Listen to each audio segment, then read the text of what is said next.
మోకాల నొప్పులకు ఎటువంటి సర్జరీ లేకుండా ఎపియాన్ పెయిన్ క్లినిక్ అందిస్తున్న అత్యాధునిక చికిత్స.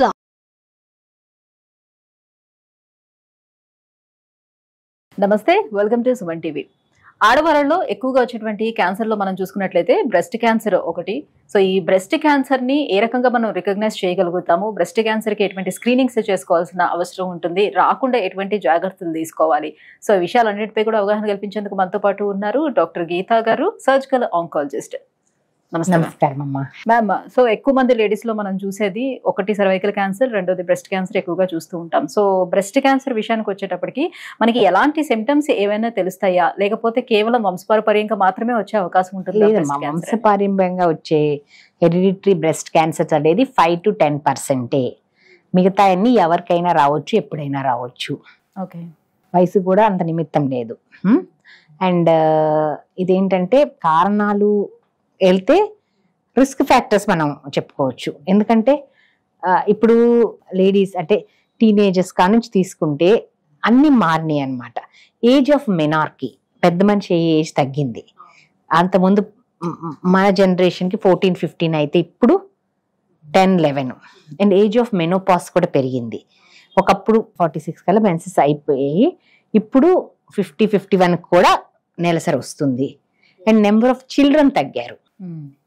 7, 8, 10 మంది కూడా ఉన్నారు ఒక జనరేషన్స్, కొన్ని జనరేషన్స్ తర్వాత ఇప్పుడు ఒకళ్ళు ఇద్దరు లేకపోతే అసలు లేకుండా ఉంటాం. ఇది అయిపోయింది. అండ్ మనము ఊబకాయము, మనం తినే అంటే సెడెంటరీ లైఫ్ స్టైల్స్, మనం కూర్చొని చేసే పనులే ఎక్కువ. అండ్ మనం తినే ఆహారం, పీల్చే గాలి, త్రాగే నీరు అన్ని కలుషితమైనవి. ఈ అన్నిటి మూలంగా కొంచెం increase years of hormone exposure పెరిగిందమ్మా. వీటి మూలంగా ఈ ఉమెన్కి వచ్చే క్యాన్సర్స్ ఎక్కువైనాయి, ఎస్పెషల్లీ బ్రెస్ట్ క్యాన్సర్. సో దీని సిమ్టమ్స్ అంటారా, గడ్డలాగా కణితలాగా తగులుతుందన్నమాట. బ్రెస్ట్లో కానీ చంకల్లో కానీ గడ్డల్లాగా కానీ కణితల్లాగా కానీ తగిలిన, చర్మం ముడతబడినట్టున్నా, నారింజతో ఇట్లా గుంటలు గుంటలు గుంటలు ఉంటది కదా, అట్లా మన స్కిన్ కూడా అట్లా ప్యూడీ ఆరెంజ్ స్కిన్ అంటాం. అలా ఉన్నా కానీ, ఎలాంటి చెన్నుమూల నుంచి రక్తం కానీ రసి కానీ కారినా కానీ, నిప్పులు చెన్నుమూల లోపలికి రిట్రాక్ట్ అయినా కానీ, ఎలాంటి సిమ్టమ్స్ ఉంటే వెంటనే డాక్టర్ సంప్రదించాలి. అంటే ఇప్పుడు కొంతమంమందికి కొవ్వు గడ్డలు ఉన్నాయి అని అంటారు డాక్టర్స్, ఇవేం పెద్ద ఎఫెక్ట్ ఉండదు. క్యాన్సరే కాదు, దాంట్లో 15-20% క్యాన్సర్ ఉంటుంది. 80% బినైన్ లంప్సే ఉంటాయి. బట్ ఏది అనేది కొవ్వు గడ్డ, ఫైబ్రోయిడ్నోమా, క్యాన్సర్ గడ్డ అనేది నిర్ధారించుకోవటం అనేది చాలా అవసరం. అంటే ఎవరికి వాళ్ళ సెల్ఫ్ ఎగ్జామినేషన్ లో అది తెలుసుకునే అవకాశం లేదు. అంటే గడ్డ ఉందని తెలుస్తుంది, ఎలాంటి గడ్డ అని తెలుసుకోవాలంటే డెఫినెట్ గా డాక్టర్ సంప్రదించాలి. ఓకే. అండ్ అది కూడా కాకుండా గడ్డ మనకు చేతికి తగలాలంటే 2 సెంటీమీటర్స్ ఉండాలమ్మా. అగ్రెసివ్ అంటే బ్రెస్ట్ క్యాన్సర్ కూడా వేరీడ్ బయాలజీ ఉంటుందన్నమాట. Aggressive type of breast cancer అయితే ఈ లోపలే అది వేరే ఆర్గాన్స్ కి పాకిపోతుంది అనమాట. సో అందుకని అప్పటి వరకు మనం ఆగకూడదు. అందుకనే చెప్పేది ఏంటంటే ప్రతి లేడీస్ అందరూ, ప్రతి వాళ్ళు కూడా స్త్రీలు అందరూ కూడాను 40 దాటాక ప్రతి ఇయర్లీ మ్యామోగ్రఫీ అని, స్క్రీనింగ్ మ్యామోగ్రఫీ అంటాం. స్క్రీనింగ్ మ్యామోగ్రఫీ చేయించుకోవటం వలన చాలా సూక్ష్మ దశలో తెలుస్తుంది అనమాట. అంటే ఎందుకని ఏజ్ క్రైటీరియా 40 అని ఎందుకు ఉన్నది? బిఫోర్ 40 చెయ్యకూడదు అని కాదు, ఏమైనా లంప్ ఉంటే చెయ్యొచ్చు. బట్ ఆ ఏజ్ లో బ్రెస్ట్ డెన్స్ గా ఉంటుందమ్మా కొంచెం, అప్పుడు మ్యామోగ్రఫీ అంతగా సెన్సిటివ్ కాదని చెయ్యమన్నమాట. అండ్ ఏంటంటే చేతికి తగలాలంటే 2 సెంటీమీటర్స్ ఉండాలని చెప్పి, చిన్న ఉసురుగాయ సైజ్, చెరీ సైజ్ ఉండాలా. మ్యామోగ్రఫీలో చాలా చిన్నగా సూక్ష్మ దశలో మిల్లీమీటర్ సైజ్, ఆవగింజ సైజ్ లోనే తెలుస్తుంది. ఓకే. సో దానివల్ల ఫ్యూచర్ ఎఫెక్ట్స్ అనేది చాలా తక్కువ ఉంటాయి అన్నమాట. ఇయర్లీ మనం నార్మల్ గా కొన్ని క్యాన్సర్స్ కి స్క్రీనింగ్ పరీక్షలు 1 or 3 years ఒకసారి అట్లా చేయించుకుంటాం కదా, అలా చేయించుకోవడానికి దీనికి స్కోప్ లేదు కదా మ్యామోగ్రామ్ చేయించుకోవడానికి. సో ఎట్లా తెలుసుకుంటాం అసలు? బిఫోర్ మనం తెలుసుకోవాలి అని అంటే నాకుందా లేదా అని బిఫోర్ ఒకవేళ మ్యామోగ్రఫీ ద్వారానే తెలుస్తుంది. మ్యామోగ్రఫీ అంటే 40 years దాటాలి అని అన్నారు కదా. సో ముందు కొంచెం అంటే మనకి ఇండియాలో చూసుకుంటే నిజంగానే compare to the west 10 years age of incidence of breast cancer తక్కువ అమ్మా. 40 లోపల కూడా మనకి ఎక్కువ మంది కనిపిస్తున్నారు బ్రెస్ట్ క్యాన్సర్స్ వచ్చిన వాళ్ళు. బట్ కొంచెం అప్రమత్తంగా ఉండాలి. ఎలాంటి చిన్న చేంజెస్ ఉన్న బ్రెస్ట్ లో వెంటనే డాక్టర్ని సంప్రదించాలి. ఓకే. అల్ట్రాసౌండ్ బ్రెస్ట్ చేయించుకోవచ్చు 40 ముందు కూడాను. సో ఇది క్యాన్సర్ ఉంది అని తెలియని తర్వాత సో ట్రీట్మెంట్ ప్రొసీజర్ అనేది ఏ రకంగా ఉంటుంది? సో ట్రీట్మెంట్ లో భాగంగా ఖచ్చితంగా బ్రెస్ట్ ని మనం తీసేయాల్సిన అవసరం ఎంతవరకు ఉంటుంది అని? అంటే బ్రెస్ట్ తీసేస్తాం అనేది ఒకప్పుడు అమ్మ, ఒక 4 దశాబ్దాలు 5 దశాబ్దాల క్రితం. ఇప్పుడు ఎవ్వరు అంటే బ్రెస్ట్ అంటే చాలా కేసెస్ లో ఏదో ఎక్సెప్షనల్ ఫ్యూ కేసెస్ తప్ప బ్రెస్ట్ కన్జర్వింగ్ సర్జరీసే చేస్తాం. బ్రెస్ట్ మొత్తం తీయాల్సిన అవసరం లేదు.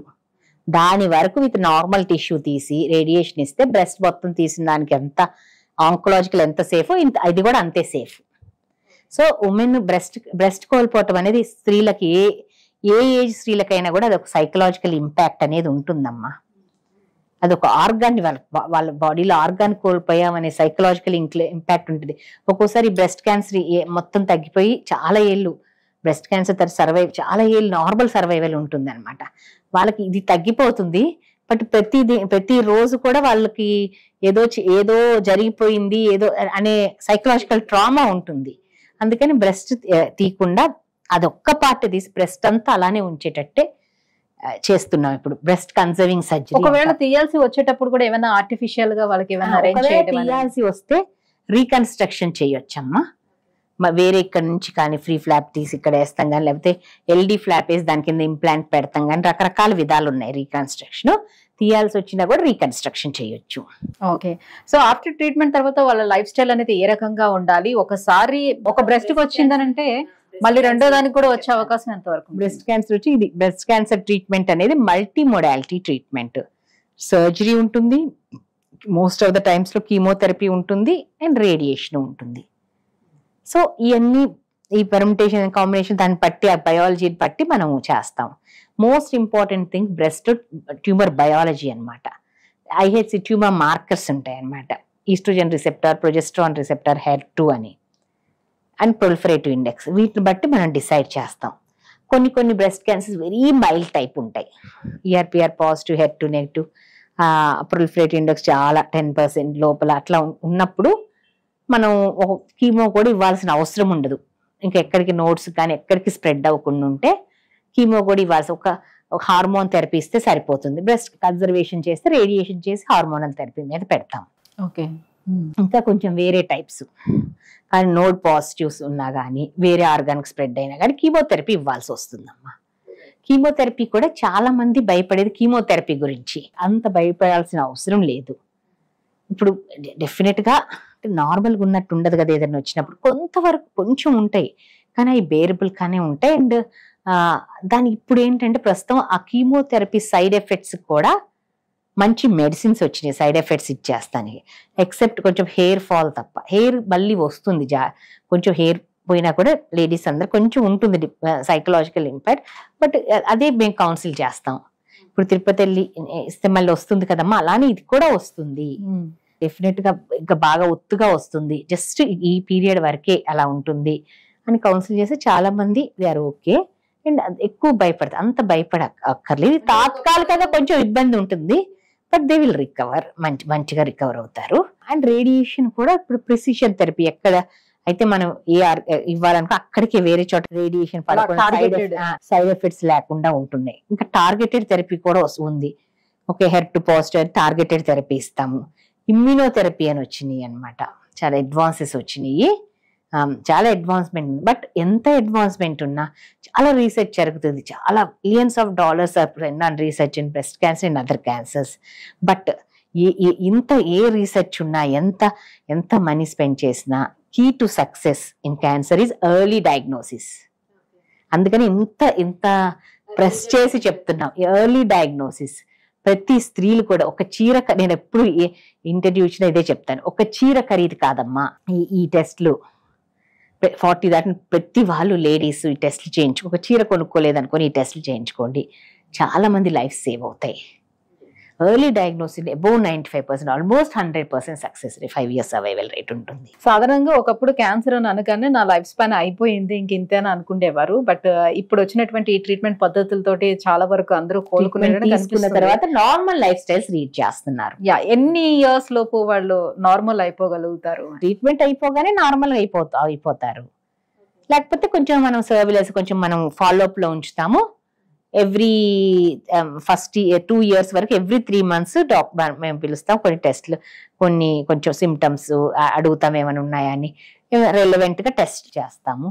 అదే 2 నుంచి 5 years వరకు ఎవ్రీ 6 months, 5 years తర్వాత ఎవ్రీ ఇయర్లీ ఒకసారి ఫాలోఅప్ లో ఉంచుతామన్నమాట. సో కేవలం బ్రెస్ట్ లో వచ్చినటువంటి ఈ క్యాన్సర్ కణాలు బాడీలో ఇంకా అదర్ ఆర్గాన్స్ కూడా స్ప్రెడ్ అవ్వడానికి ఎంత టైం తీసుకుంటుంది? అంటే ఎంత టైం తీసుకుంటుంది అంటే ట్యూమర్ బయాలజీని బట్టి ఉంటుందమ్మా. అగ్రెసివ్ ట్యూమర్స్ అయితే వెంటనే వెళ్ళిపోతాయి అన్నమాట, వెరీ తక్కువ టైంలో. వెరీ మైల్డ్ టైప్ అయితే ఇయర్స్ టుగెదర్ ఎక్కడికి వెళ్ళకుండా అక్కడే ఉంటాయి. Thank you ma'am, thank you so much. So breast cancer రావడానికి మేజర్ కాసెస్ అండ్ ట్రీట్మెంట్స్, ఎలాంటి ట్రీట్మెంట్స్ నవడేస్ మనకు అందుబాటులో ఉన్నాయి, ఈ విషయాలన్నీ కూడా అవగాహన కల్పించినందుకు థ్యాంక్ యూ సో మచ్. నమస్కారం.